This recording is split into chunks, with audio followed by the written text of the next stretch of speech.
കളിക്കളത്തിലെ പരിക്കുകളെ ഇനി പേടിക്കേണ്ട. എല്ലാവിധ സ്പോർട്സ് ഇഞ്ചുറികൾക്കുമുള്ള സമഗ്ര പരിഹാരം ഇവിടെയുണ്ട്. ABC orthopaedic hospital, near Kairali theatre, Calicut road, Manjeri. ഭാര്യയെ ശ്വാസം മുട്ടിച്ച് കൊലപ്പെടുത്തിയ യുവാവിനെ മഞ്ചേരി പ്രിൻസിപ്പൽ ജില്ലാ സെഷൻസ് കോടതി ജീവപര്യന്തം തടവിനും 3.1 ലക്ഷം രൂപ പിഴയടക്കാനും ശിക്ഷിച്ചു. മണ്ണാർക്കാട് കുമരംപുത്തൂർ പള്ളിക്കുന്ന് ആവടക്കുന്ന് പാറപ്പുറവൻ മുഹമ്മദ് റഫീഖിനെയാണ് ജഡ്ജി കെ സനിൽകുമാർ ശിക്ഷിച്ചത്. കൊലപാതകത്തിന് ജീവപര്യന്തം തടവ്, 3 ലക്ഷം രൂപ പിഴ, കൊല്ലപ്പെട്ട ഭാര്യയുടെ ആഭരണങ്ങൾ കവർന്നതിന് 3 കൊല്ലത്തെ കഠിന തടവ്, 10,000 രൂപ പിഴ എന്നിങ്ങനെയാണ് ശിക്ഷ. പ്രതി പിഴയടയ്ക്കുന്ന പക്ഷം തുക ദമ്പതികളുടെ കുട്ടിക്ക് നൽകണമെന്നും കോടതി വിധിച്ചു. ഭാര്യ ഫാത്തിമ ഫഹ്നയാണ് കൊല്ലപ്പെട്ടത്. 2017-ലായിരുന്നു ഇവരുടെ വിവാഹം. 2023-ൽ ഇരുവരും പിണങ്ങി ഭാര്യ സ്വന്തം വീടായ ഏലംകുളത്തേക്ക് പോയി.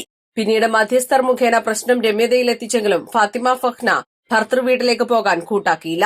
2023 ഏപ്രിൽ 7-ന് ഭാര്യ വീട്ടിൽ വിരുന്ന് താമസിക്കാനെത്തിയതായിരുന്നു പ്രതി. തന്റെ ഇംഗിതത്തിന് വഴങ്ങാത്തതിനാൽ ഭാര്യയ്ക്ക് പരപുരുഷ ബന്ധമുണ്ടെന്നാരോപിച്ച പ്രതി കിടപ്പുമുറിയിൽ വെച്ച് ശ്വാസം മുട്ടിച്ച് കൊലപ്പെടുത്തിയെന്നാണ് പ്രോസിക്യൂഷൻ കേസ്. ഏപ്രിൽ 9-ന് പ്രതിയെ പോലീസ് അറസ്റ്റ് ചെയ്യുകയായിരുന്നു. റിമാൻഡിലായ പ്രതിക്ക് പിന്നീട് കോടതി ജാമ്യം അനുവദിച്ചിരുന്നുവെങ്കിലും വിചാരണയ്ക്ക് ഹാജരാകാത്തതിനെ തുടർന്ന് വീണ്ടും അറസ്റ്റ് ചെയ്യുകയായിരുന്നു. പ്രോസിക്യൂഷനു വേണ്ടി ഹാജരായ special public prosecutor advocate EM Krishnan Namboothiri 31 സാക്ഷികളെ കോടതി മുമ്പാകെ വിസ്തരിച്ചു.